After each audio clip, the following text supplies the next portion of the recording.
buenas noches, señoras y señores. Bienvenidos al debate presidencial 2006, el tercero en nuestra historia electoral.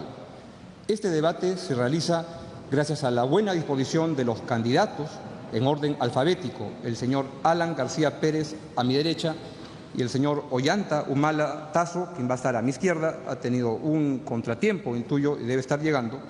La organización y auspicio ha estado a cargo de la Alianza Estratégica de Universidades Nacionales, conformada por la Universidad Nacional Mayor de San Marcos, la Universidad Nacional de Ingeniería, la Universidad Nacional Agraria La Molina y también por las instituciones el Consejo Departamental de Lima del Colegio de Ingenieros del Perú, por el Consorcio de Investigación Económico-Social CIES y por la Sociedad Nacional de Radio y Televisión.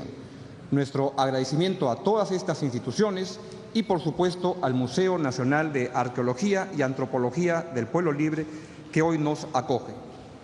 De acuerdo con el compromiso firmado por los representantes del partido político Unión por el Perú y del Partido Aprista Peruano, el objetivo de esta cita es hacer posible que la ciudadanía conozca y reflexione sobre los planteamientos y propuestas de gobierno de los candidatos a la presidencia de la República. Ese y no otro es el objetivo del debate de esta noche. Por ello, lo que quiero agradecerle a los candidatos la confianza que han depositado en mí para poder moderar este debate y informarles al mismo tiempo que entiendo que la mejor manera de retribuir dicha confianza es con el estricto cumplimiento de los acuerdos a los que ambos partidos han llegado con el fin de que se realice con absoluta equidad y neutralidad. Y quiero ser muy claro en esto, con altura y con responsabilidad. Ambos partidos han acordado con los organizadores del evento las siguientes reglas. Primero, serán 5 los temas que abordarán los candidatos en el siguiente orden. Primero, democracia, gobernabilidad y derechos humanos. Segundo, política económica y lucha contra la pobreza. Tercero, política social y política anticorrupción. Cuarto, descentralización. Y quinto, seguridad ciudadana.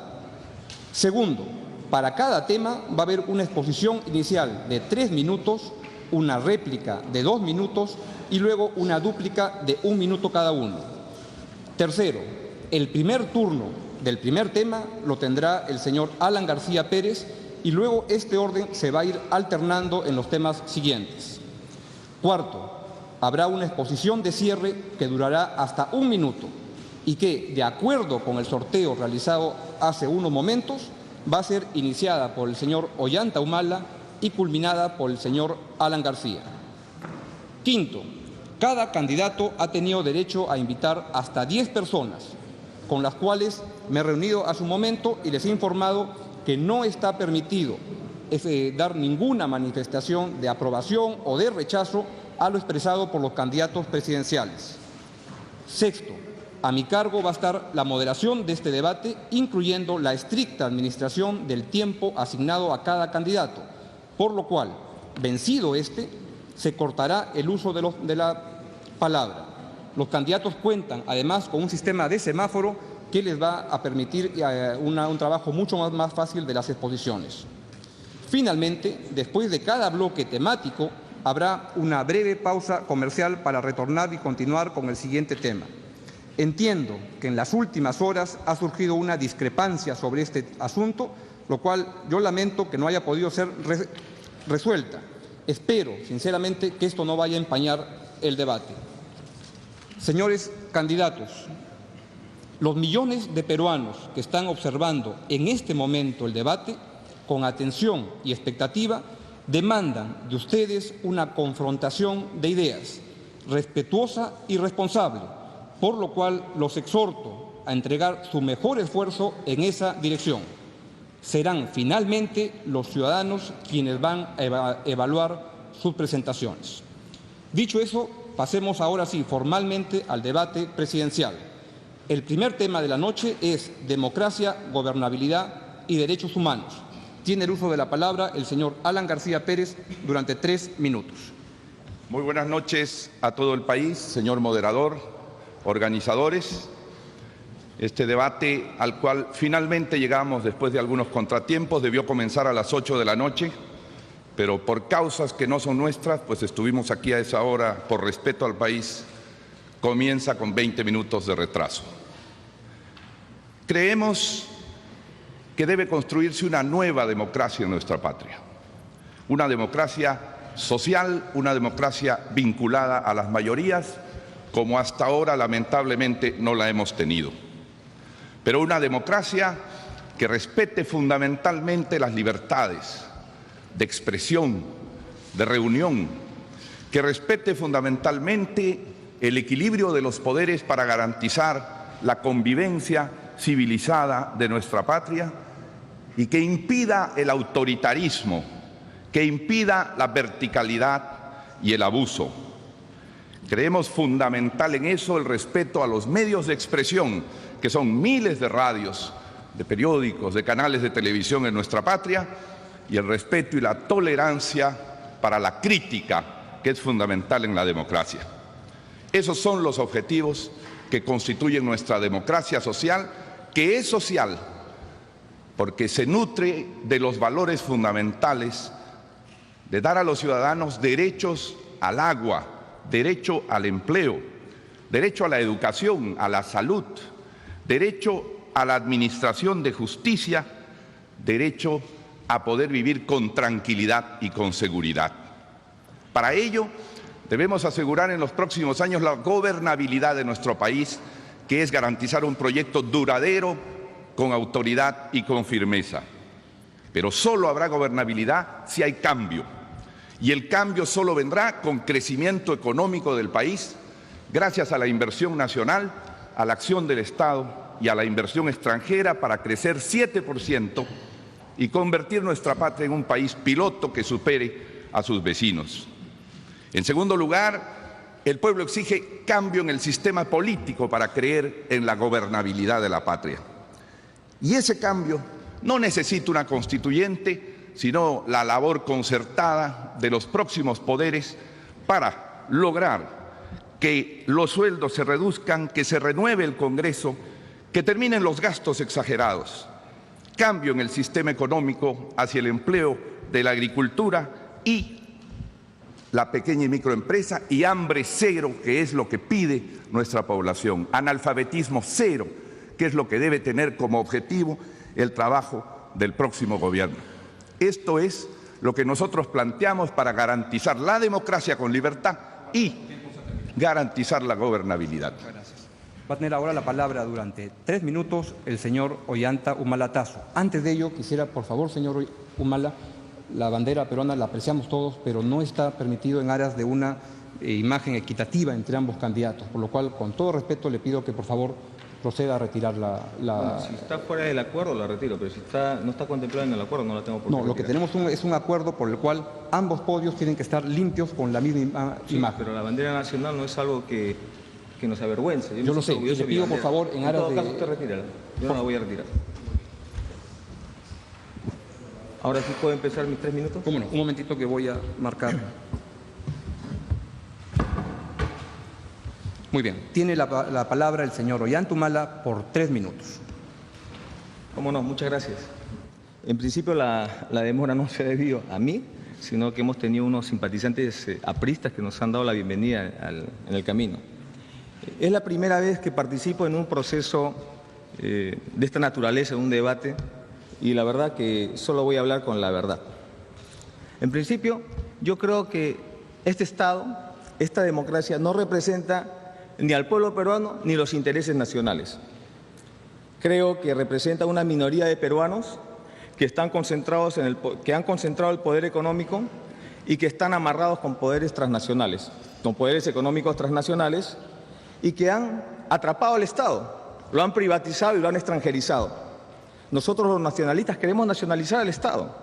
Es por eso que el Estado no resuelve los problemas nacionales, resuelve problemas de grupos económicos, como por ejemplo el salvataje al Banco Vice, el salvataje al Banco Latino, el pago de 20 millones de soles a Varus Sipcher. Esos son los problemas que resuelve el Estado Nacional. Por eso, cuando me hablan de gobernabilidad, yo digo, ¿qué gobernabilidad existe acá? La gobernabilidad es la estabilidad política social, es la paz social que requiere el gobierno. Sí, desde su punto de vista esa es la gobernabilidad. Ahora hablemos de la paz social que requiere el pueblo peruano. Un pueblo peruano que está fregado por la crisis económica. 7 millones de peruanos que no tienen luz, no tienen agua y desagüe. ¿Dónde está su gobernabilidad? ¿Dónde está su paz social? La corrupción campea en el Perú. ¿Dónde está su paz social? Por eso yo digo, acá no hay gobernabilidad. Claro, la gobernabilidad la pueden asumir a través de compra de más cachiporras, más gas lacrimógeno y fortalecimiento de la policía para reprimir a los algodoneros, a los cocaleros. Esa es la paz social que quieren ellos. Pero mientras la corrupción y la miseria sean ingobernables, no hay gobernabilidad en el país. Por eso nosotros hablamos de dejar el pasado, hablamos del futuro, construir el futuro. Y construir el futuro significa una nueva constitución, una nueva repartición del poder, una repartición del poder que incluya a todo el pueblo. Es fácil hablar de cifras macroeconómicas, hablar de gente que vive con 3 soles 50, pero yo los invitaría a que ustedes vivan con 3 soles 50, que tengan que hacer sus necesidades al otro lado del cerro, para que sepan lo que es la gobernabilidad y la ingobernabilidad. Nosotros hablamos de una nueva repartición del poder, una repartición del poder que le permita al Estado participar en la actividad empresarial, cosa que está prohibido ahora. Hablamos de una repartición del poder que le dé un tratamiento especial a nuestro capital nacional frente al capital extranjero, venga de donde venga. Hablamos de la revisión de contratos con las empresas transnacionales. Hablamos del rescate de nuestros recursos naturales. ¿Por qué? Porque en esta constitución neoliberal... Su tiempo ha terminado. Perfecto. En este turno. Muchas gracias. Señor García, tiene ahora el turno una réplica por 2 minutos. Yo sé que los sándwiches en el bar Queirolo son sabrosos, pero no hay que hacer esperar al pueblo peruano 15 minutos por un sándwich en el bar Queirolo, como la prensa lo atestigua. Parte de la gobernabilidad es devolverle a los trabajadores su capacidad de consumo y sus derechos laborales. Hay millones de peruanos hoy que trabajan más de 8 horas y no les pagan las horas extras. Nosotros vamos a hacer cumplir firmemente que se paguen las horas extras. Nosotros vamos a terminar con el despido arbitrario que se usa para silenciar a los trabajadores y eliminar el brutal abuso que cometen los servicios, inclusive en las actividades mineras. Creemos en la libre desafiliación de las AFPs, como lo pide todo el Perú, y vamos a poner en marcha esa disposición inmediatamente después de llegados al gobierno. El pasado de nuestra patria, en los últimos 50 años, ha estado 30 años en manos de los militares. El pasado de nuestra patria ha tenido gobiernos militaristas 30 años en los últimos 50 años. Me pregunto quién representa al pasado y qué ha traído como beneficio para nuestra patria, que ser ocupado su poder por personas que no fueron elegidas o usaron de la fuerza y de los golpes de Estado para instalarse allí. Rescato como principio de la gobernabilidad la soberanía nacional, que no será vulnerada por ningún país cercano, rico o petrolero, y que mantendrá su autonomía porque así lo quiere el pueblo.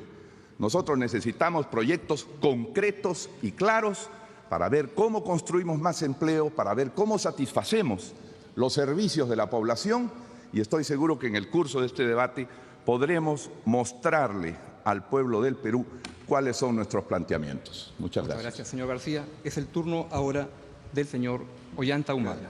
Hablábamos de una nueva constitución, una nueva repartición del poder y del rescate de los recursos naturales. Esta constitución neoliberal que apoya el señor García es una constitución que habla de que los recursos naturales del país, mientras estén en el subsuelo, pertenecen al pueblo peruano. Pero una vez que salen a la superficie, ya no pertenecen al pueblo peruano, sino al que los extrae. Es como decirle a una señora que su hijo pertenece a ella mientras esté en su vientre, pero una vez que sale de su vientre pertenece pues al que lo extrajo o a la familia que tiene plata para comprarlo. Eso no aceptamos nosotros. Por eso somos nacionalistas, porque tenemos que rescatar nuestros recursos naturales. Hablamos también de romper la planilla dorada del Estado, esos sueldos de $18.000 que gana un presidente, 16 sueldos al año. Ni qué decir de los congresistas, que ganan también 16 sueldos al año, y ahí están los congresistas presentes que no me van a dejar mentir. Eso tenemos que romperlo, porque sencillamente el sueldo de un maestro, de un policía, no llega ni a 1.000 soles. Hablamos también de la reforma integral del Poder Judicial. Un Poder Judicial que debe ser ágil, rápido y que resuelva los problemas de la población y que democratice la justicia. Derechos humanos. Creo que el principal derecho humano es el derecho a la vida. Y por eso yo me pregunto, cuando una señora en Andahuaylas pierde su hijo por falta de medicinas, ¿acaso no se está violando los derechos humanos de esta señora? Yo creo que sí, sí se están violando sus derechos humanos. Y por eso nosotros creemos que el Estado tiene que tener sensibilidad social. Y aparte de eso, nosotros recogemos las recomendaciones de la Comisión de la Verdad y Reconciliación, que hablan de una reparación material individual y a las comunidades. Por eso nosotros hablamos de reparar a 1.750 comunidades que fueron afectadas por el flagelo de la lucha contrasubversiva, de la violencia de Sendero Luminoso. Hablamos de proponer y generar el otorgamiento de 150 millones de soles durante 10 años. Muchas gracias. Gracias. Ahora entramos al momento de las dúplicas por 1 minuto. Tiene la palabra el señor Alan García por 1 minuto. Es importante plantear que el capital extranjero deje más riquezas en el Perú, dando más trabajo a los peruanos. Pero tampoco caigamos en el salto al vacío de propiciar su fuga y terminar dando de ganancia a Chile, que puede atraer esos capitales y hacerse más rápidamente minero y tener un megapuerto. Creo que es fundamental plantear las cosas concretamente. En el sur necesitamos un plan sur para garantizar su gobernabilidad, allí donde el señor Humala ha tenido muchos votos, mediante una zona franca, la interoceánica, mediante el gas de Camisea al Cusco y mediante el uso del Banco Agrario para una política agraria clarísima que desarrolle el país tal como lo está exigiendo la mayoría. Creo que son los proyectos concretos los que el pueblo necesita y creo que todos tenemos el patrimonio de las buenas intenciones y de los buenos deseos, pero lo que se necesita es concretamente hacer las cosas por el empleo y la justicia social. Muchas gracias, señor García. Señor Humala, tiene la palabra Gracias. por 1 Hemos minuto. dicho que vamos a recoger las recomendaciones de la Comisión de la Verdad. Los derechos humanos no solo se violaron con Sendero Luminoso, se violaron permanentemente. Cuando una madre pierde un hijo por falta de salud, está violándose los derechos humanos. Y en eso quiero leer lo que dice el Banco Mundial, Nuevo Contrato Social para el Perú, Daniel Cotre, el 2006. La imposición de tarifas y honorarios sobre la salud restringió el acceso de los pobres a la mayoría de los servicios. Paxson y Shady, 2 investigadores del año 2005, encontraron un incremento de alrededor del 2.5% porcentual de la tasa de mortalidad infantil de los niños nacidos durante la crisis de finales de la década de 1980, época del señor García, lo que implica que murieron alrededor de 17.000 niños, más de los que hubieran muerto si la crisis no hubiese existido. Aquí está el documento, no es invención mía.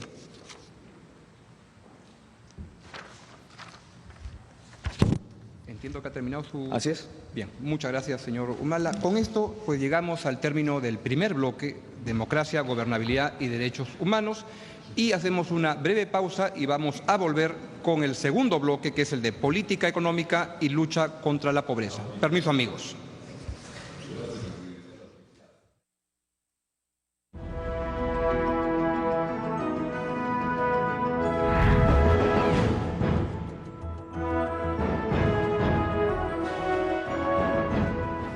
Muy bien, volvemos con el segundo bloque de la noche, cuyo título es Política Económica y Lucha contra la Pobreza.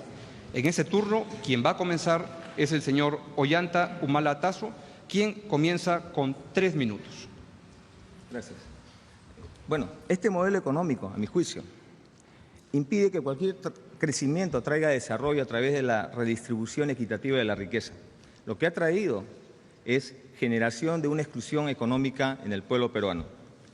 Este modelo económico ha construido una economía primaria exportadora, basada en la explotación y la venta de nuestros recursos naturales.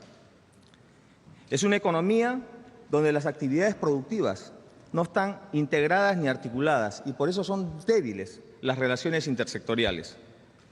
Promedios como PBI, crecimiento económico, finalmente lo que hacen no es reflejar la realidad económica. Lo que hacen es ocultar las grandes diferencias que hay entre una minoría y las grandes mayorías de peruanos. Si ustedes quieren reflejar esa realidad, pueden fijarse en un barrio residencial y un asentamiento humano, en las playas de Asia y en las playas de Ventanilla, por ejemplo, y se darán cuenta de cuál es la realidad económica. Por eso es necesario dejar el pasado, es necesario construir el futuro y que este futuro responda a un modelo económico alternativo al económico neoliberal. Y esto significa que debe estar este proyecto económico amarrado a un proyecto de desarrollo nacional, donde todos los actores económicos se encuentren integrados. Este nuevo modelo económico buscará desconcentrar y descentralizar las actividades productivas, crear, fortalecer y expandir los mercados internos, pero eso sí, a igualdad de condiciones. Lo que pretendemos es que este modelo logre, manteniendo la estabilidad macroeconómica, un verdadero desarrollo económico sostenible y no solamente un crecimiento para pocos. Como parte de este nuevo modelo económico, nosotros proponemos reducir el precio de venta de los combustibles en un 30% y el precio de venta del gas doméstico en un 25% de su precio de venta. Y eso porque sencillamente nos parece inadmisible que un país con producción petrolera sencillamente tenga los precios de los combustibles más caros de Latinoamérica y un país con grandes reservas de gas tenga precios de gas doméstico por encima de los precios de países importadores de gas. Eso sencillamente es inadmisible. Y por eso nosotros hablamos también del cambio de la matriz industrial de petróleo a gas. La revisión de los contratos que han suscrito empresas que no están pagando ahora regalías, eso lo vamos a revisar. Y de empresas que han suscrito contratos que son lesivos a los intereses nacionales. Solo de esa manera se puede comprender cómo un barril de petróleo que vale $8, su costo de extracción, se lo pueden vender al precio internacional a las refinerías de Petroperú. Y por último, vamos a revisar este Tratado de Libre Comercio. Ha terminado. Muchas gracias. Señor García, tiene ahora el tiempo por 3 minutos. Gracias. Proponemos como objetivo y como tema nacional el crecimiento económico y social de nuestro Perú para ser el primer país del Pacífico sudamericano que supere largamente a Chile, que hasta este momento ha tomado la delantera comercial y económica. Y eso lo lograremos concretamente con un megapuerto, con la construcción de la interoceánica, con el aprovechamiento extendido del gas y con la agroexportación que debe dar trabajo a muchísimos campesinos. Y todo ello dentro de la estabilidad macroeconómica que proponemos. Pero este crecimiento debe ser diferente al del gobierno de Alejandro Toledo. Debe tener empleo. Y el empleo es fundamentalmente a través de la agricultura. Hemos propuesto el Plan Sierra Exportadora para reconvertir los Andes a vender al extranjero con mayores ganancias y el uso del Banco Agrario, que seguimos sosteniendo, es un instrumento fundamental. La pequeña y microempresa es esencial y el Banco de la Nación, como en otros países ocurre, debe entrar a sustentar financiamiento y crédito concreto para ellos. En infraestructura, debemos retirar de los municipios y exonerarlos el IGB, porque así tendremos más obras y muchos más empleados en 1.800 municipios del país, e impulsar las pequeñas obras de irrigación a la vez que las importantes. En tercer lugar, las tarifas, que son costos para la población, deben bajar. Estamos de acuerdo que hay que hacer eso con el gas, pero no creemos que pueda llevarse a 10 soles el precio. Yo no caigo en esa exageración, porque entonces Cusco pierde 50 millones de regalías respecto al gas que en este momento está teniendo. Necesitamos renegociar las tarifas a través de los órganos fiscalizadores y controladores de teléfonos, de luz, el SOAT que grava a los transportistas, cientos de miles, y en fin, todo aquello que significa subir los costos de la vida para los peruanos.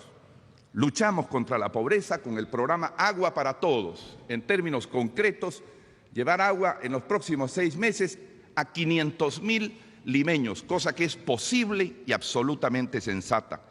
El programa de titulación acelerada, devolviendo a COFOPRI las normas administrativas que el gobierno de Fujimori le arrebató, y impulsar nuevamente el programa de hambre cero, así como el acceso universal a la salud. Es posible incorporar 4 millones de peruanos al acceso a la salud de este 25% de peruanos que no tienen ningún tipo de atención sanitaria. Tenemos recursos, hay ahorro interno, pero estoy seguro que necesitamos impulsar la inversión extranjera también dentro del país. Muy bien, muchas gracias, señor García. Ahora entramos al momento de las réplicas por 2 minutos, comenzando con el señor Humala. Adelante. Hablamos de revisar el TLC, pero esto significa resguardando el empleo y el fortalecimiento del sector agroexportador. Y yo creo que en este tema el señor Alan García debería definirse o está a favor o en contra del TLC, porque su posición a mí me parece ambigua en el sentido de ni ganarse enemigos en ningún lado. En cuanto a lucha contra la pobreza, creemos que la mayor parte del gasto social y de los programas sociales se han orientado a lo que es aliviar la pobreza, pero no a superarla. Por eso nosotros pretendemos la superación de la pobreza. Y para esto creamos dos grupos de programas sociales. Los programas sociales que están destinados o orientados a satisfacer las necesidades básicas de las familias pobres y los programas orientados a generar empleo y a mejorar los ingresos de la población más pobre del Perú. Nuestra propuesta es aumentar el presupuesto hasta el 1% del PBI para disminuir la desnutrición crónica de los niños en un 50%. Aumentar la cobertura de agua potable y saneamiento a 1 millón de personas, que son los que viven en centros poblados menores. El gran reto es disminuir en 1 millón el número de personas que viven en la extrema pobreza. Vamos a despolitizar los programas sociales, vamos a erradicar toda forma de clientelismo partidario y vamos a fortalecer a las organizaciones sociales de base en la construcción de sus propios programas sociales locales.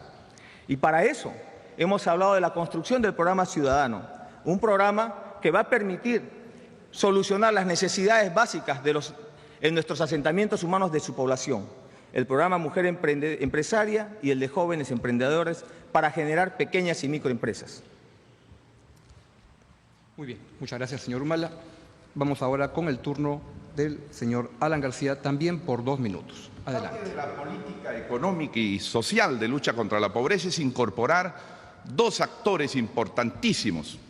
Las madres organizadas del Perú, que han demostrado a lo largo de los últimos 25 años su capacidad de gestión de los programas sociales que hay que apoyar y cuyos recursos vamos a aumentar sustantivamente en el vaso de leche y el comedor popular.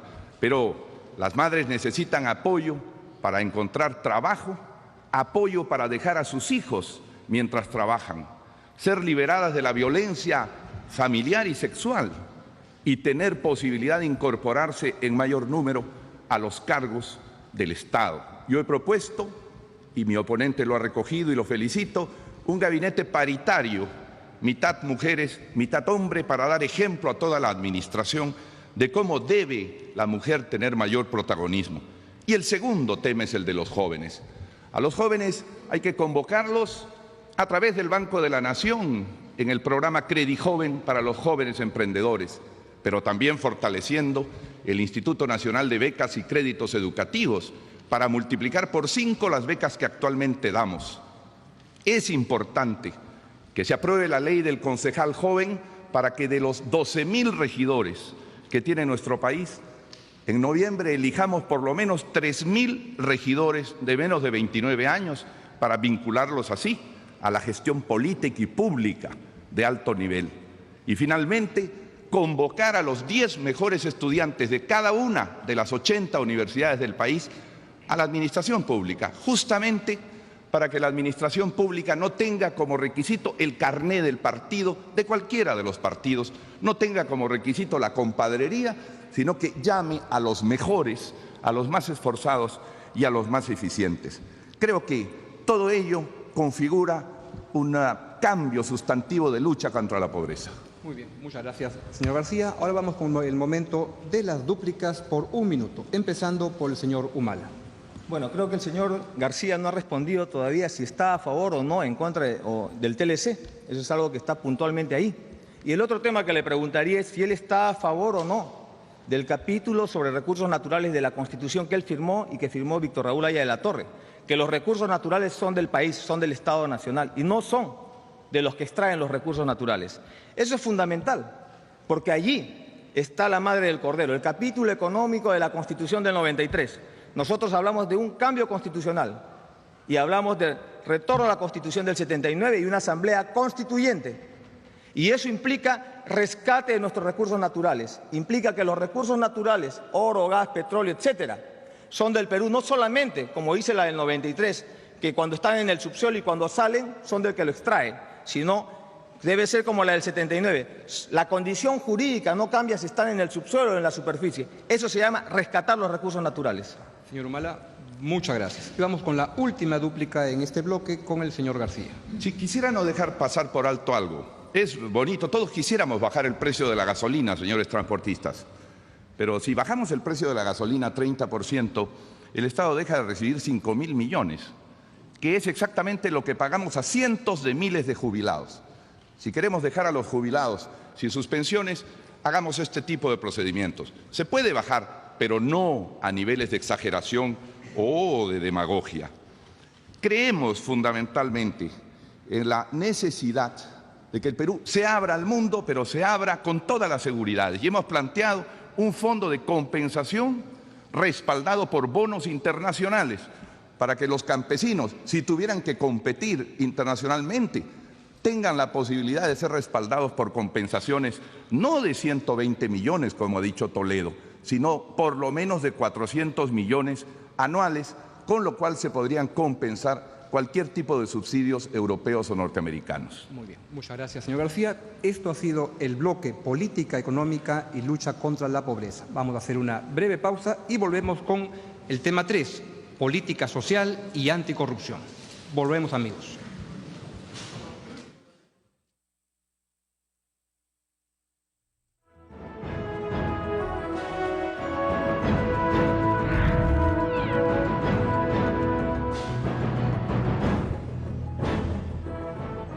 Muy bien, volvemos y ahora vamos a ir con el tema 3 de esta noche, política social y anticorrupción. Vamos a empezar esta vez con el señor García, siempre por el espacio de 3 minutos. Adelante. La principal política social del gobierno será el empleo, que es lo que toda la población busca a través de la inversión nacional y extranjera, a través de la acción del Estado y de la promoción de la agricultura y de las pequeñas y microempresas. Pero la segunda política esencial es la educación. Y para ello cumpliremos el acuerdo nacional para aumentar en 1/4 punto cada año la asignación del Producto Bruto a la educación. La educación no debe confundirse con la instrucción que da datos e informaciones. Debe impulsar valores como honor, deber, dignidad. Y consideramos que debe además tener más tiempo de escolaridad. Yo estudié en un colegio público 7 horas y media por día y 3 horas los sábados. Hoy a nuestros hijos les dan 4 horas y media en la mañana o en la tarde. Tenemos que volver a la jornada completa, aumentando por lo menos 1 hora desde el primer momento en mañana y tarde. Completar la promesa presidencial del mejoramiento del salario a los maestros y llegar a la meta del analfabetismo cero, porque es una vergüenza que nuestra patria conviva con esa situación. En cuanto a la salud, nuestra patria tiene redes hospitalarias del Ministerio y del organismo eSalud que podrían interconectarse para usar su capacidad ociosa.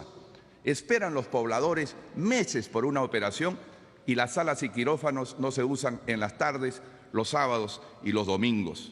Necesitamos reducir el precio de las medicinas, como lo vengo planteando y lo he comprobado con las boticas populares que el partido aprista abrió, y plantear el acceso generalizado a la salud a través del Sistema Integral de Salud, que ha tenido un buen comienzo, y a través de la seguridad para los jóvenes que entre 18 y 29 años tienen un nivel de siniestralidad menor.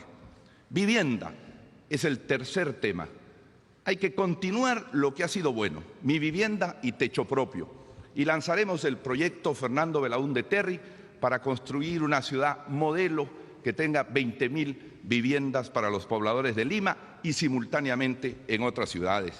Y al lado de ello, la titulación, el vaso de leche, la fuerza de la mujer. En cuanto a la política anticorrupción, haremos un gobierno amplio y eso garantiza que no habrá sectarismo. El contralor deberá ser propuesto por la oposición. Atacaremos el narcotráfico a través de los precursores químicos e impulsaremos austeridad. Ha habido en este gobierno por lo menos 18.000 viajes de funcionarios al exterior, 18.000 viajes al exterior que han pagado todos los peruanos. Impulsando las compras electrónicas, reduciremos eso para ponerlo al servicio del pueblo. Muchas gracias. Tiene la palabra ahora el señor Humala por 3 minutos. Gracias. Bueno, nuestro amigo Alan García no ha contestado el tema de la Constitución y el TLC, ¿no? Bueno, en su tiempo, por favor. Claro que sí. Pero él habla de la preocupación de los pensionistas. Bueno, yo creo que una parte de la pensión podría estar acá. Usted tiene una acusación de anticorrupción de corrupción en la Procuraduría Anticorrupción de Arequipa, porque usted cobró sus pensiones no teniendo todavía una sentencia de inocente en sus juicios que han prescrito. En fin, pero bueno, el tema yo creo que es en política social, es que los nacionalistas planteamos que las políticas sociales deben orientar la política económica y no al revés como hacen los neoliberales. Por lo tanto, pensamos que las diferentes políticas en área social deben tener una atención especial en la distribución del presupuesto nacional.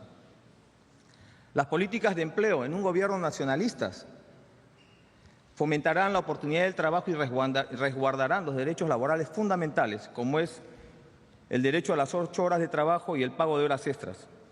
Recibir el ingreso suficiente y digno en una remuneración. Y esto implica que no haya discriminaciones a igualdad de trabajo, igual valor del trabajo. Acceso a la protección social y seguridad en el trabajo y no a la explotación de la cerviz.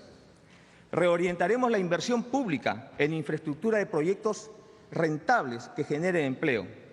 Promoveremos proyectos que permitan transitar de la generación de empleos temporales a la generación de empleos permanentes. Y apoyaremos a la pequeña y microempresa. Asimismo, revisaremos la política de remuneraciones del Estado para mejorar los niveles de esos sectores que no están ganando bien, como es el sector salud, educación, Fuerzas Armadas y policiales. En educación, creemos que la educación nacional expresa una cultura homogénea cuando el Perú es pluricultural. Yo me acordaba cuando estaba viajando por la Sierra Liberteña, cuando me recibían los amigos apristas, que habían profesoras que se quejaban, decían que sus hijos, los niños, no entendían qué decían sus libros, porque hablaban de que Coquito visita o se va a la playa y no conocían el mar. Entonces tiene que haber, ¿no?, una particularidad en el sistema educativo referente a cada región. La educación para los pobres es de mala calidad y acentúa la desigualdad entre peruanos en vez de unir. Y creo que en algunos casos centros educativos terminan degenerando en guarderías infantiles. Creo que debemos prepararnos para el costo a corto plazo de la crisis educativa que se ha generado en los gobiernos que han pasado en el Perú. Asimismo, recuperaremos la jornada educativa, no de 1 hora, sino completa, con su desayuno y su almuerzo y su seguro educativo, su seguro para los colegiales.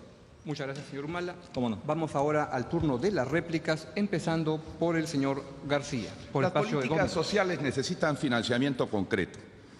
Si le quitamos a 18.000 elegidos por el pueblo la mitad de su salario, desde el presidente hasta los regidores de la provincia más alejada o del distrito más alejado, vamos a recuperar 400 millones que indebidamente se pagan.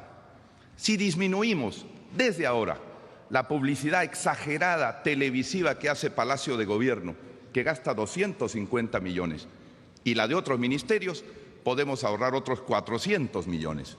Si terminamos con este vicio de tener asesores pagados, que mi gobierno no tendrá de la misma manera, y que gastan 680 millones de soles por año en asesorías, nosotros podríamos ahorrarnos por lo menos 500.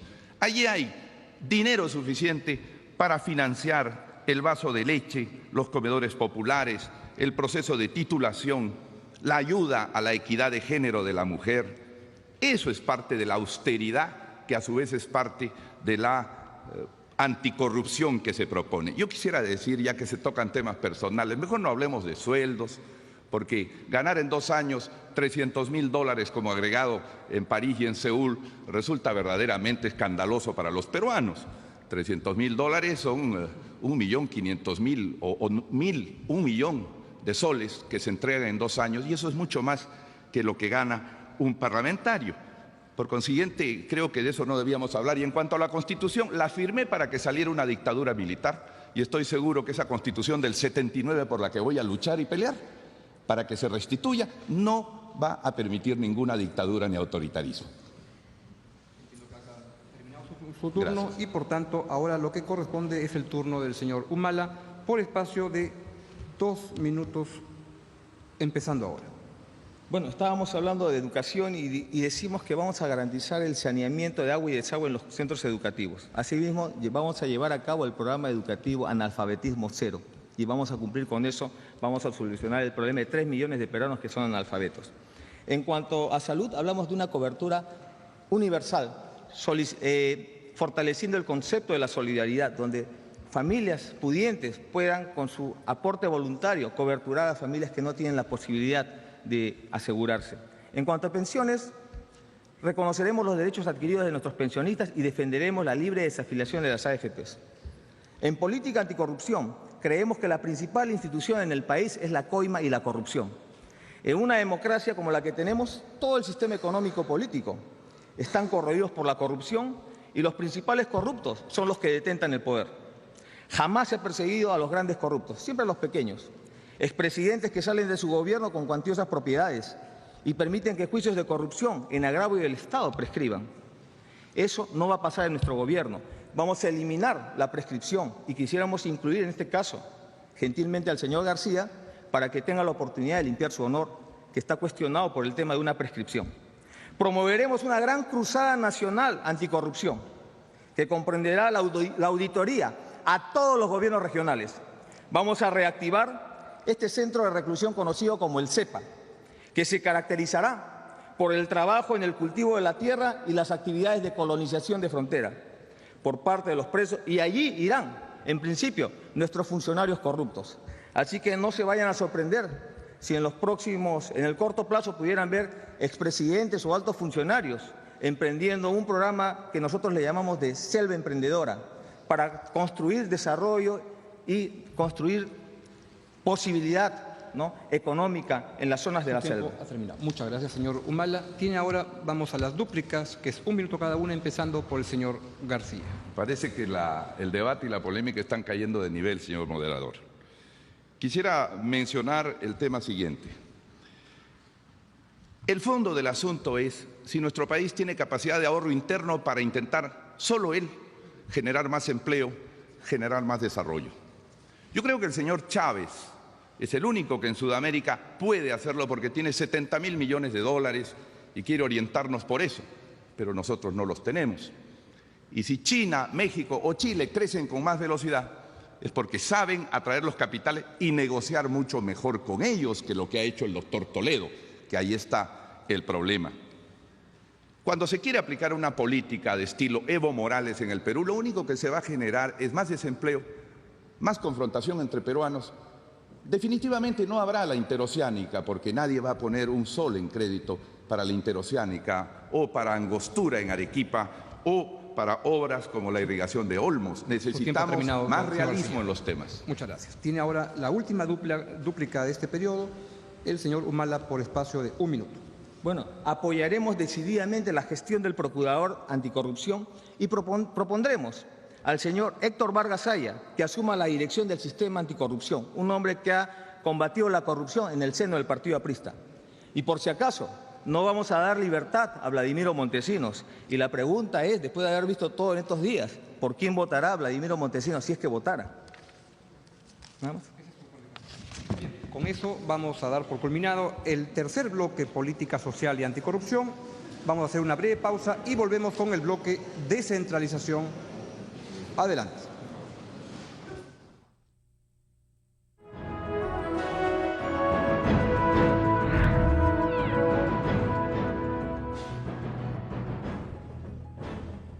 Muy bien, amigos, volvemos ahora con el cuarto bloque de esta noche, que es el tema descentralización.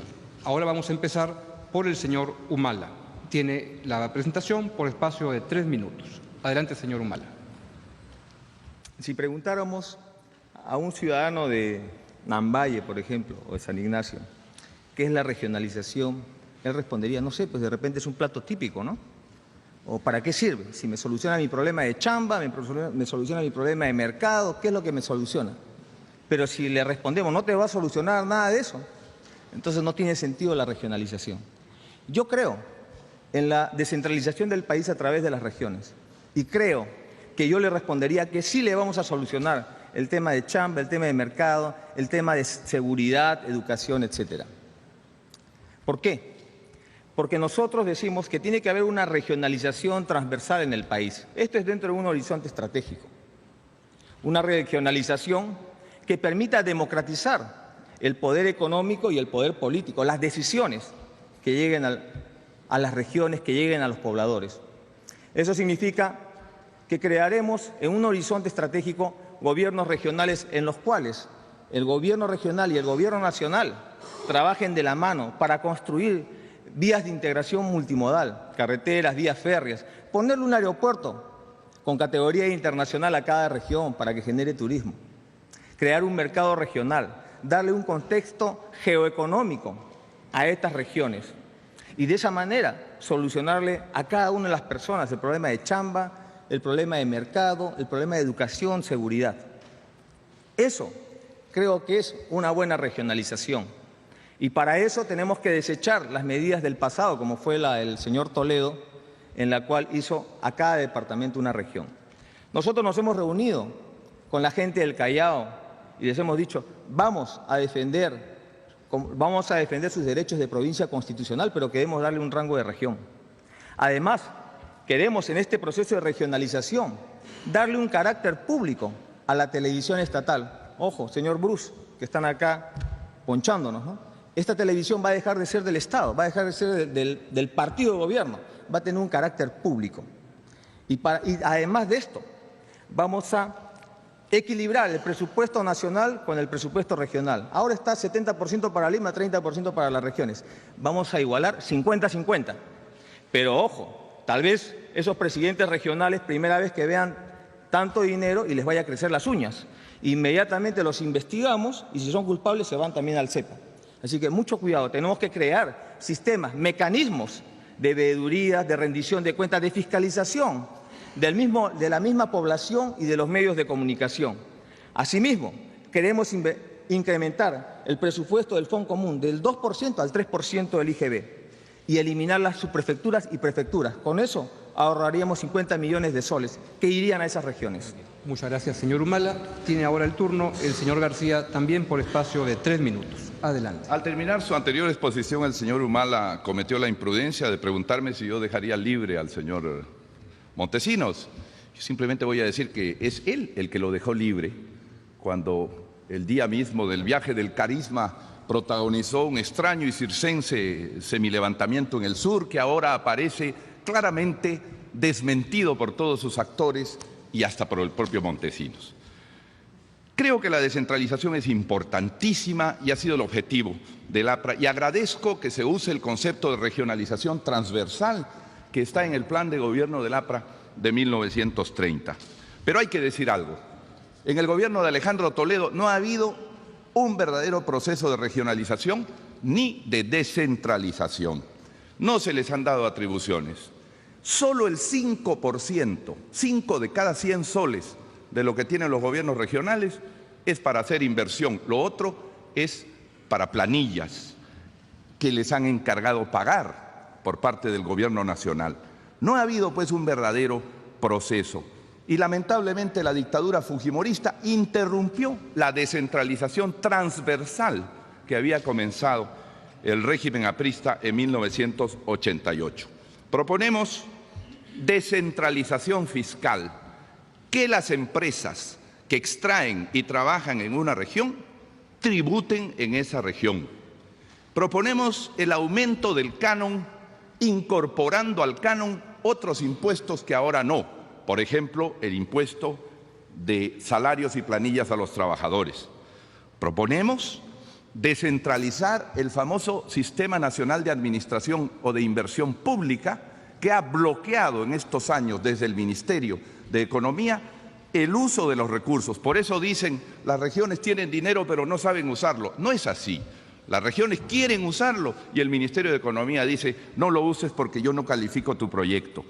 Haremos las 28 carreteras costa-sierra, además de la interoceánica y del proyecto IRSA en el norte, impulsando Sierra Exportadora con el Banco Agrario y el programa del Paco Vicuña para darle más valor a la fibra de nuestra alpaca y sobre todo replanteando el CEPLAN, el Centro Estratégico de Planificación. No puede haber regionalización sin planificación y uno de los terribles errores de Alberto Fujimori y de Alejandro Toledo ha sido gobernar sin un ente que planifique hacia dónde va el Estado, cómo se reconstruye, cómo se modela el desarrollo del país. Y para eso vamos a convocar al Colegio de Ingenieros del Perú, como se ha hecho en otros países, para que tenga a su cargo este Centro Estratégico de Planificación.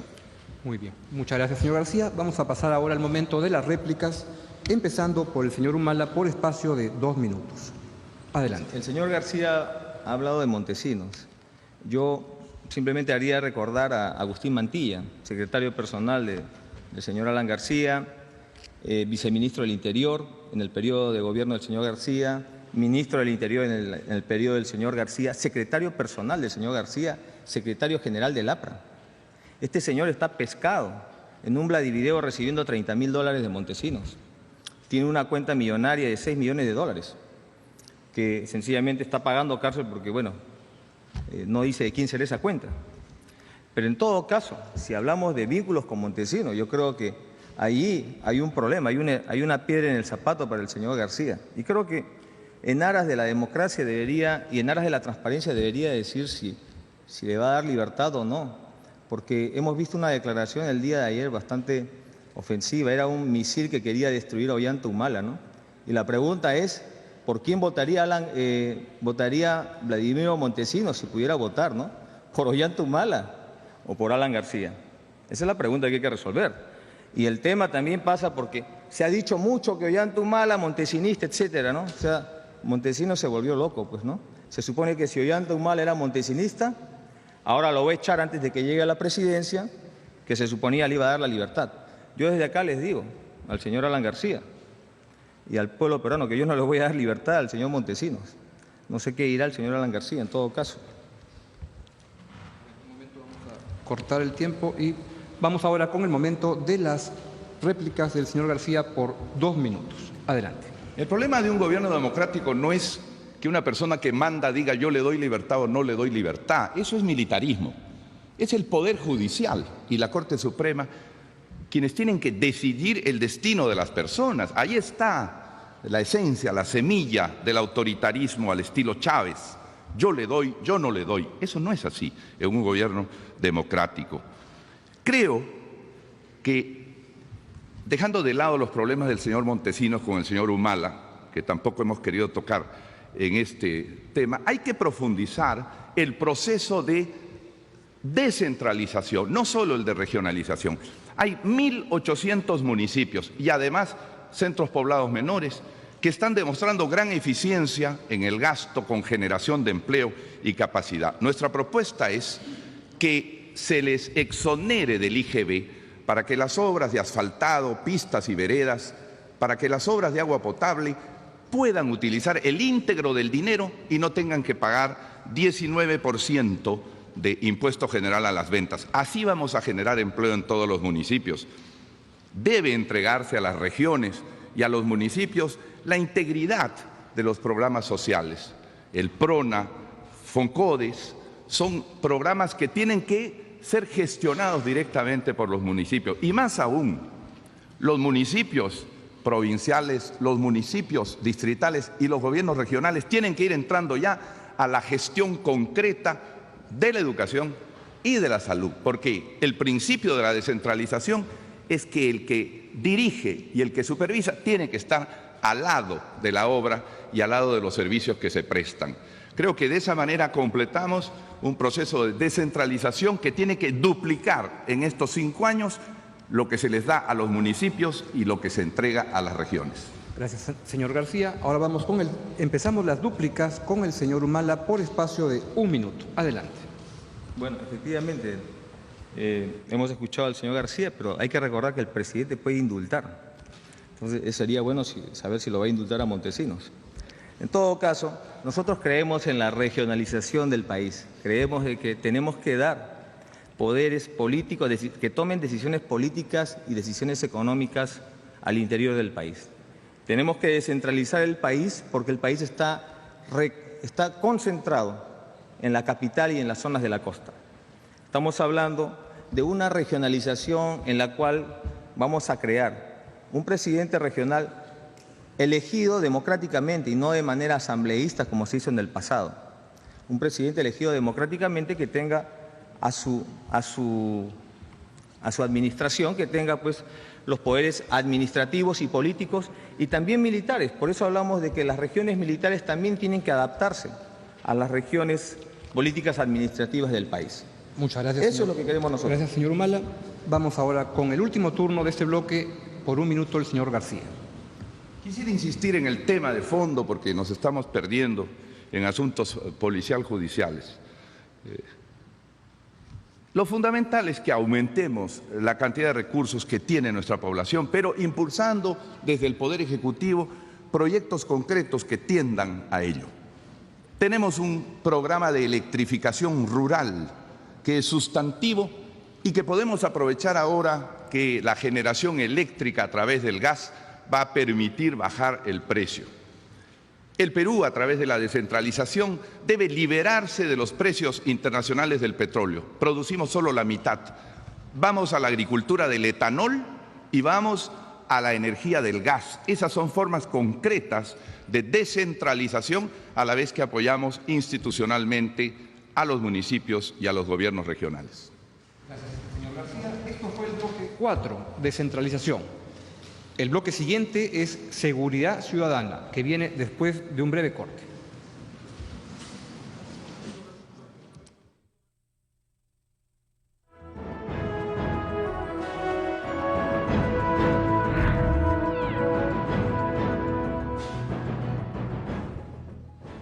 Bien, amigos, estamos de regreso con el bloque 5. Antes de ello, un breve comentario que una de las instituciones que también han participado en la organización de este debate ha sido el Pacto Ético Electoral, y no queríamos dejar de mencionarlo. El bloque 5 es seguridad ciudadana, que vamos a comenzar la intervención de 3 minutos con el señor García. Adelante. Sí, yo quisiera, antes de nada, informar a mi amigo Ollanta Humala que el señor Bruce, al que se ha referido, hace un año dejó de ser presidente de Canal 7, y que los presidentes regionales ya son elegidos directamente por el pueblo, no por ninguna asamblea.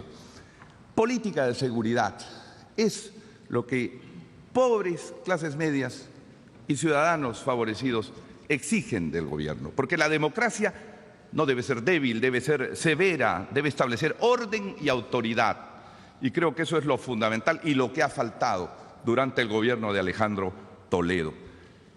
La seguridad debe ser una política de Estado y en ese sentido nosotros queremos convocar a los municipios, a las regiones, a las instituciones como el Ministerio Público para hacer una sola política de seguridad ciudadana en nuestro país. Pero el gobierno aprista que creó la Policía Nacional del Perú integrando 3 instituciones no podría caer en el error que propone el plan de mi oponente, que es destruir la Policía Nacional del Perú, desmembrándola en 1.800 micropolicías al entregar sus funciones a los municipios de todo el país. Nosotros pensamos que el tema de la seguridad debe ser un tema central y coherente. Para ello proponemos utilizar las escuelas de policía que ya tienen en marcha 19.700 nuevos miembros de la policía y de esa manera tener policías en las calles, reequipar a la policía y por lo menos constituir 200 comisarías adicionales para llevar al Estado, que debe ser seguridad. Planteamos severidad en la condena y las penas a los delincuentes. No debe haber beneficios para los reincidentes. Yo particularmente, cuando veo el escándalo de los niños violados y asesinados por el deseo lúbrico y bajo de los violadores, pienso seriamente en proponer la pena de muerte como un castigo a esta gente y terminar con esa lacra. Vamos a fortalecer la dirección antiterrorista para que no resurja en nuestro país esa amenaza y la división antisecuestros, para lo cual contamos con personalidades importantes como Benedicto Jiménez, que va a contribuir en ese trabajo importante. No se ha dejado espacio en el debate para la seguridad nacional. Y yo creo que al lado de la seguridad ciudadana de las calles, pensemos en el Fondo de Defensa para nuestras Fuerzas Armadas, pensemos en su reequipamiento por la dolorosa situación que atraviesan en este momento los pertrechos y las máquinas que tiene nuestra Fuerza Armada. La seguridad ciudadana será uno de los objetivos centrales para devolver tranquilidad y orden a nuestra patria. Señor García, muchas gracias. Ahora viene la presentación del señor Humala, también por espacio de 3 minutos. Adelante. Muchas gracias. Bueno, la vez pasada veía en un programa de televisión como un periodista preguntaba a la gente, ¿no? Le decía, ¿qué es seguridad ciudadana? Y la gente no atinaba bien a responder, pero evidentemente al margen de si decía que es la inseguridad ciudadana, son los delitos que atentan contra la persona y contra sus propiedades. Tenían bien en claro que un robo de una billetera, un secuestro, un asalto es inseguridad ciudadana. Ya han pasado el tiempo de los coches bombas, de los secuestros, de los atentados terroristas, y eso no queremos volver a repetir.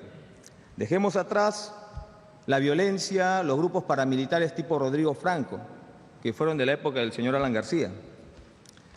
Creemos sencillamente que la seguridad ciudadana tiene 4 componentes: los municipios, la policía, la sociedad y el Poder Judicial. Los municipios, ahí viene un problema. La Ley de Seguridad Ciudadana es una copia de la Ley de Defensa Nacional. Y por lo tanto, no se ha establecido una responsabilidad real de quién es el que establece la política de seguridad ciudadana. Se habla de un comité provincial, distrital, regional, pero no se dice quién es el responsable de establecer la política de seguridad ciudadana. Y nosotros proponemos que sea la autoridad democráticamente elegida, el alcalde. Ese debe ser el responsable de establecer la política de seguridad ciudadana en su localidad, porque obviamente en las zonas de Ucayali los problemas de delincuencia son diferentes a los problemas que hay en Cajamarca o en Ayacucho. Por eso tiene que establecerse la responsabilidad claramente, quién es el que va a establecer la política de seguridad ciudadana sobre la que va a actuar los cuerpos policiales, con un respaldo político, por supuesto. Y por eso el señor Alan García miente como siempre, diciendo pues que yo voy a descuartizar a la Policía Nacional. Nada que ver, por favor. Lo que queremos es que nuestra policía actúe bajo el manto del respaldo político de la autoridad local. Eso es lo que queremos hacer nosotros. Por eso, en cuanto a la Policía Nacional, nosotros nos afirmamos en la identidad institucional de carácter indestructible de nuestra policía, su dignidad, para que retome nuevamente la confianza del pueblo. Y aparte de eso hay que tener en cuenta de que existe en estos momentos un policía por cada 1000 habitantes y los estándares establecen que debe ser un policía por cada 300 habitantes. Asimismo, hay 1.840 distritos frente a 1.150 comisarías. Y no es que haya un distrito, una comisaría. En San Juan del Lurigancho tenemos 11 comisarías, por ejemplo. Muchas gracias, señor Humala. Ahora viene la réplica del señor Alan García por espacio de 2 minutos. Adelante. Cuando terminó el gobierno aprista en 1990, habían 136.000 policías. Hoy día hay 91.000 policías, pero somos 5 millones de peruanos más que hace ese tiempo.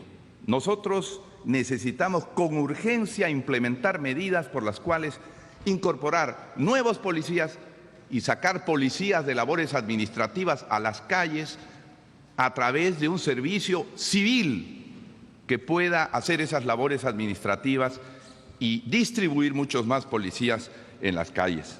Pensamos que los alcaldes deben participar, pero no ser los jefes de la policía, no ser los jefes del orden público. El programa de mi oponente dice transferencia de las funciones de orden público, y eso realmente es peligroso porque destruye la unidad que debe caracterizar a la nación en temas de defensa y en temas de seguridad ciudadana. Es verdad que en 1980, 90 se produjeron muchos problemas, pero lo que vamos a impedir también son los nuevos problemas. Defendemos a la policía, no la asesinamos. Defendemos a la policía, no nos levantamos contra el orden legal que ella defiende. De manera que necesitamos y requerimos una Policía Nacional sólida, fuerte, respetada por la población, que no tenga el temor legal de actuar contra la delincuencia, porque hoy día un policía que detiene a un delincuente o repele un asalto es el enjuiciado él. Vamos a defender a nuestra policía para devolverle fuerza y a través de ella devolverle capacidad de autoridad al Estado. Muy bien, muchas gracias, señor García. Vamos ahora con el señor Humala por espacio también de 2 minutos. Adelante. La sociedad también tiene que entrar en el tema de la seguridad ciudadana. Hay instituciones que ya desde hace años están trabajando en el tema de la justicia, en el tema del buen gobierno. Son los comités de autodefensa, son las rondas campesinas que se han fajado en la defensa de la pacificación del país frente al flagelo del Sendero Luminoso. Nosotros creemos que tienen que ser reconocidas y tienen que entrar en el sistema de seguridad ciudadana para poder de alguna manera recuperar personal policial que vaya a trabajar en otros lugares. Tenemos que aliviar la carga de la policía, sobre todo de la policía rural. Necesitamos también el Poder Judicial. En el Poder Judicial hay que acabar con las permanentes reincidencias de delitos y faltas. Tiene que haber drasticidad en el castigo y la sanción a los delitos y debemos buscar de manera imaginativa sanciones a las faltas. Debemos también destrabar al Poder Judicial y agilizarlo. ¿Cuántos detenidos tenemos en las cárceles? ¿Cuántos detenidos tenemos que no tienen sentencia hasta ahora? Tenemos que devolverles el carácter de centros de rehabilitación positivas a la sociedad, a nuestros presos que se encuentran en los penales. El señor Alan García ha hablado sutilmente de asesinato de policías. De eso responderá mi hermano. Pero el señor Alan García debería responder de la venta de Mirage que hizo en su gobierno. Mirage artillados y que solo quedaron Mirage sin artillar en el Perú y que hemos sufrido la consecuencia, los que peleamos en la cordillera del Cóndor, los que peleamos defendiendo el honor nacional. Ojalá eso le explique usted al pueblo de Loreto, que tengo entendido que va a ir prontamente. Gracias, señor Humala. Ahora viene el momento de las dúplicas. 1 minuto, comenzando con el señor García. Hay una frase popular que dice: soy su hermano, pero no sé nada. Aunque haya llamado desde Seúl por teléfono y dejado grabado mi apoyo al asesinato de 4 policías y a la destrucción de bienes públicos en Andahuaylas. Pero es simplemente una acotación que le dejo allí. Creemos que la policía debe ser fortalecida y no desmembrada, como su programa lo señala.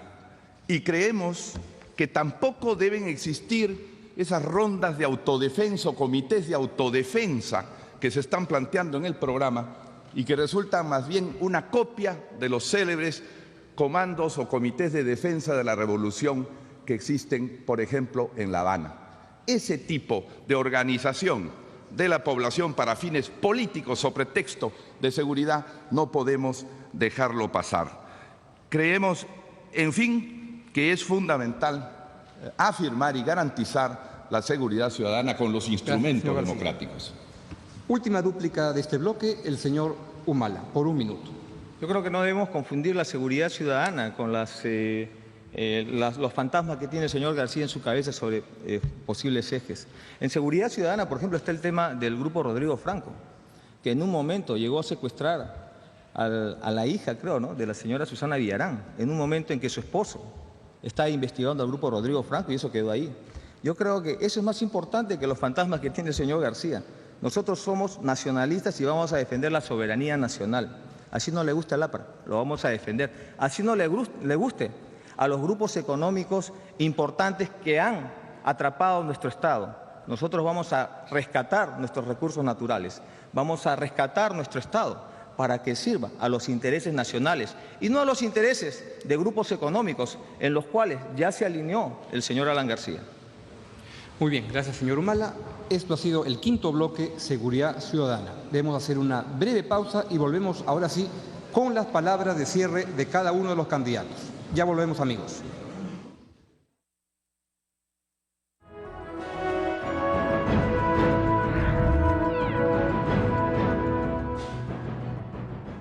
Bien, amigos, hemos ya cumplido los 5 bloques que se componían de este debate y ahora vamos a ir a las palabras de cierre de cada uno de los candidatos. Por sorteo va a comenzar esas palabras de cierre el señor Ollanta Humala Tasso, por espacio de 1 minuto. Adelante. Quiero formalizar mi compromiso ante el pueblo peruano. Yo, Ollanta Humala, si soy elegido el 4 de junio, daré un ejemplo público de austeridad, renunciando a mi sueldo de presidente y solo cobraré mi pensión de militar en retiro. Segundo, abolir la ilegal e ilegítima Constitución de 1993, dando plena vigencia a la Constitución Democrática de 1979, abriendo así el proceso hacia una asamblea constituyente. Luchar sin descanso contra la corrupción, defendiendo el Estado de Derecho y la igualdad real de todos ante la ley. Asumiré las recomendaciones de la Comisión de la Verdad y Reconciliación. Rescataremos los recursos naturales de la nación para ponerlos al servicio del desarrollo económico de nuestro pueblo, para garantizar la satisfacción de nuestras necesidades básicas. Defenderé los intereses nacionales y la integración latinoamericana. Que el miedo no venza la esperanza. Señor Ollanta Humala Tasso. Señor Ollanta Humala, muchas gracias por su intervención final. Ahora vamos con las palabras finales del señor Alan García Pérez. Quiero agradecer a todo el pueblo peruano que nos ha escuchado y también a mi oponente, el señor Ollanta Humala, por participar en este debate. Y decir que el partido aprista, con la serenidad y la experiencia que ha adquirido de sus propios errores y aciertos, levanta una bandera que no es ni de odio, ni de confrontación, ni de problema, sino una bandera de unión y una bandera de paz. El Perú tiene una enorme oportunidad que le abre el mundo y se trata de conducir con sentido popular, social, nacional, esa oportunidad, pero hacerlo con tranquilidad. Creo que podemos transitar hacia la justicia social sin odio y sin violencia. Que Dios permita que ello ocurra, que Dios bendiga todos nuestros hogares y nos ilumine cuando comencemos un nuevo capítulo, pero hagámoslo con serenidad, con tranquilidad y por los pobres del Perú. Muchas gracias. Muchas gracias, señor García. Amigos, hemos llegado al final de este debate presidencial 2006. Ustedes han tenido la oportunidad de evaluar las propuestas, enfoques e ideas de ambos candidatos, uno de los cuales será el próximo presidente de la República. El Perú les agradece su participación. Serán los ciudadanos los que decidan. Encantado. Buena suerte. Buenas noches. Señor. Muchas gracias. Gracias. Gracias.